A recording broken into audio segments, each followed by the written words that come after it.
दीपावली के दिन ही एक 28 साल का लड़का अपने भाभी के कमरे से चीखते हुए चिल्लाते हुए निकलता है। वह खून से लथपथ था और अपने प्राइवेट पार्ट को पकड़ा हुआ था। वह क्यों चीख रहा था, क्यों चिल्ला रहा था? क्योंकि उसका प्राइवेट पार्ट कट चुका था। तो सब लोग देखकर हैरान हो जाते हैं, आखिरकार वजह क्या है। नमस्कार दोस्तों, मैं हूं संतोष, आप सभी का स्वागत करता हूं अपने इस यूट्यूब चैनल में। दोस्तों, आज की सच्ची घटना आपके दिल को झकझोर कर रख देगी। कहते हैं, जब हवस रिश्तों की दीवानी तोड़ देती है तब सिर्फ घर नहीं, पूरा इंसानियत जल उठती है। उत्तर प्रदेश के आगरा जिले से आई यह कहानी भी कुछ ऐसी ही है, जहां एक भाभी ने अपने ही देवर का जीवन ही नहीं बल्कि पूरे परिवार की गरिमा को लहूलुहान कर दिया। दीपावली की रात जब दीपों की जगह अंधेरा जल उठा, बरहन इलाके के एक छोटे से गांव खेड़ी अड्डू में उस रात चारों ओर रोशनी थी। दिवाली का त्योहार था, मिठाइयों की खुशबू, बच्चों की हंसी, पूजा की घंटियां, सब कुछ सम्मान लग रहा था। 28 साल का योगेश, जो उत्तराखंड की एक सीमेंट फैक्ट्री में बतौर असिस्टेंट केमिकल इंजीनियर पर काम करता था, दिवाली मनाने वह घर आता है। परिवार खुश था, बेटे की नौकरी लग गई। जल्द ही उसकी शादी मैनपुरी में तय हो चुकी थी। माँ के चेहरे पर संतोष था, पिता गर्व से उभर उठा। हर घर में नई बहू के आने की चर्चा चल रही थी, लेकिन किसी को क्या पता था, उस रात घर में पूजा की लौ के साथ एक पाप की आग भी जल रही है।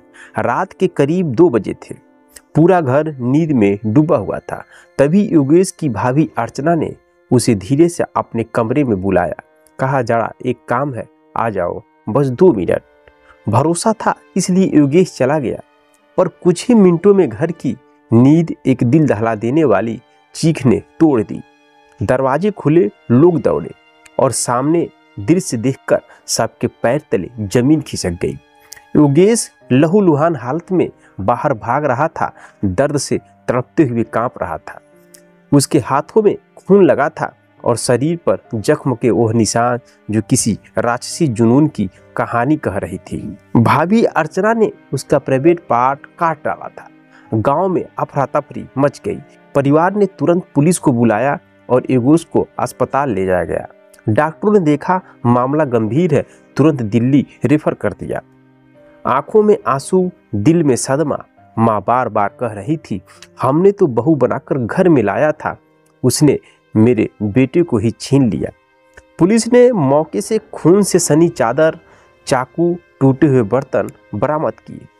पूछताछ शुरू हुई, लेकिन अर्चना फरार थी। सुबह तक गांव में कई कहानियां फैल चुकी थी। किसी ने कहा अर्चना पागल थी, तो किसी ने कहा कि उसका किसी से झगड़ा चल रहा था। लेकिन असली सच्चाई तब सामने आई जब परिवार के बयान रिकॉर्ड हुए। योगेश की बड़ी भाभी ने कहा, 3-4 महीना पहले जब योगेश की नौकरी लगी थी, तभी से वह औरत उसे परेशान कर रही थी। वह कहती थी कि मेरी बहन से किसी से तुम शादी कर लो, नहीं तो फंसा दूंगी। धमकी देती थी कि अगर मना किया तो घर से लाशें उठेंगी। पुलिस जांच में यह भी पता चला कि अर्चना योगेश से शादी के लिए दबाव बना रही थी। जब उसने इनकार किया और अपनी शादी मैनपुरी में तय कर ली, तो अर्चना के अंदर पागलपन और बदले का जहर भर गया था। कहते हैं, प्यार जब जुनून बन जाए तो इंसान इंसान नहीं, शिकारी बन जाता है। अर्चना के लिए शायद योगेश कोई रिश्ता नहीं, एक अधिकार बन गया था। वो नहीं चाहती थी कि वह किसी और का हो। और फिर दिवाली की रात जब पूरा घर उजाला कर रहा था, उसके अंधेरे में ही एक ऐसा अपराध किया जिसने रिश्तों की मर्यादा को ही कलंकित कर दिया। अगली सुबह गांव में खामोशी थी। लोग सिर्फ फुसफुसा रहे थे, क्यों किया उसने ऐसा? क्या इतनी नफरत थी या प्यार का पागलपन? अर्चना का पति उसे एटा स्थित मायके ले चला गया। कोई नहीं जानता था कि वह कहाँ है। पुलिस उसकी तलाश कर रही है, लेकिन अब वह भी फरार है। योगेश इस वक्त दिल्ली के अस्पताल में जिंदगी और मौत के बीच जूझ रहा है। डॉक्टरों के मुताबिक शरीर से ज्यादा उसका मानसिक घाव गहरा है। वह बार बार बस एक ही बात कह रहा है, मैंने कुछ गलतियां नहीं किया, बस शादी करना चाहता था। गांव की चौपाल पर एक बुजुर्ग ने धीरे स्वर में कहा, पहले बहनें राखी बांधती थी, अब भाभी ने राख जलाई है। हर किसी के चेहरे पर डर था, डर इस बात का कि अब घर भी सुरक्षित नहीं है। जहां प्यार, सम्मान और रिश्ते की मर्यादा होनी चाहिए, वहीं आज साजिश, हवस और खून का खेल खेला गया। क्या वाकई में यह सिर्फ अपराध है या समाज के अंदर पनप रही उस बीमार मानसिकता का नतीजा है, जहां औरत प्यार में अधिकार चाहती है, इंकार पर विनाश चाहती है। आगरा की इस रात ने सिर्फ एक घर उजाड़ा, बल्कि हर उस रिश्ते पर सवाल खड़ा कर दिया जिसे हमने विश्वास और संस्कार की दीवार पर खड़ा किया था। तो दोस्तों, यह रही घटना।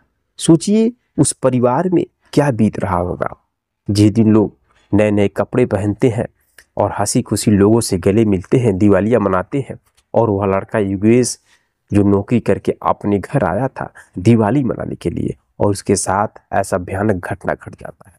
मेरे दोस्तों, आज का समाज में ऐसी बहुत सारी घटनाएं घट रही हैं परिवार में, इसलिए मैं आपके सामने एक घटना पेश कर रहा हूं ताकि आप सुन करके जागरूक और सतर्क हो सके। मिलते हैं नेक्स्ट वीडियो में नेक्स्ट घटना के साथ, तब तक के लिए जय हिंद, जय भारत।